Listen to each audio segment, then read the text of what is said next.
This is a tutorial on how to use the Zapier integration in Conferbot.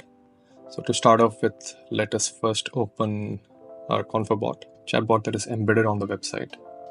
So if you take a look at the flow here, we're collecting the name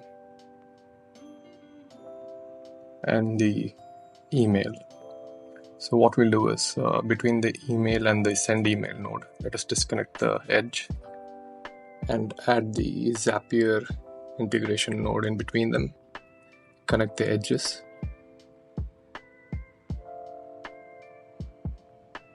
And now let's click on the Zapier node and just generate a token which we'll be using on the Zapier account. Okay, now let's jump to our Zapier. Once you log into your account, you need to go to your Zaps. So when you're on your Zaps, click on Create and then New Zap. And on here, you need to click on the trigger, search for Conferbot, and add Conferbot as your trigger. And now the event would be Conferbot block activated. Click on Continue. Now, if you're not already logged in, you need to click on Change and then connect a new account. And on here, you need to paste the token that we just generated on the app. So let's go back to the app.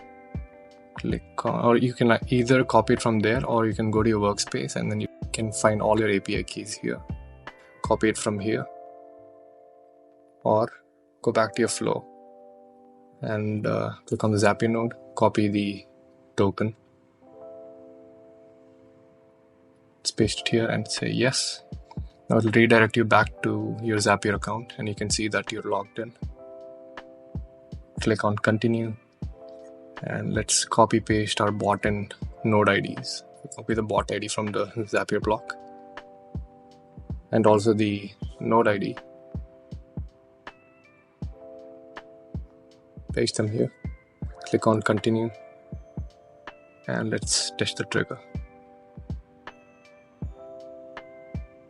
Looks like that worked and we got back all the fields that's available on the flow, all the answer variables here. So we got the selected choice, name, email, and the kind of chatbot that they choose. So all your data answer variables that are available in the flow would appear here. Now let's select the action. Let us add this data to our Google Sheet. Select a row, let's add a new row. Click on Continue. I'm going to use my default account.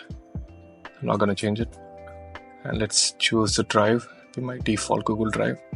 And spreadsheet, what I'll do is I'll create a new spreadsheet and I'll call it Conferbot Integration Leads. And I'll create 3 columns, name, email, and kind. Rather, chatbot kind. Let me change that to chatbot. Okay, let's go back to Zapier. Let's select our spreadsheet, which we just created. You can see that we have that chatbot integration leads. Choose the worksheet to be sheet 1. And you can see the columns here. Now we need to map the flow answer variables to the column. So let's map the name to that and email to the second column. And the chatbot kind with the third column. Let's click on Continue and test the step. So if the test passes, you can publish your Zap. Wait for a few moments. Done. So it looks like our Zap's published. Now we need to go back to Conferbot and don't forget to publish your latest flow because that's what's going to appear on your website. And now let's go to the chatbot here, start the conversation. Click on yes. The name would be Zappy. Let's choose the chatbot kind to be lead generation.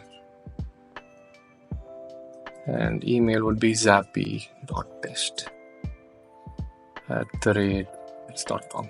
Okay, let's go with that. And you should see that, yep, it just added a new row on our Google Sheets. Now let's go back to our Zapier account and change the name of the Zap to Conferbot to Google Sheets. And we are done with our Zap. So this is pretty much how you save the data that you collect from your Conferbot chatbot to pretty much any other software that you use on the cloud.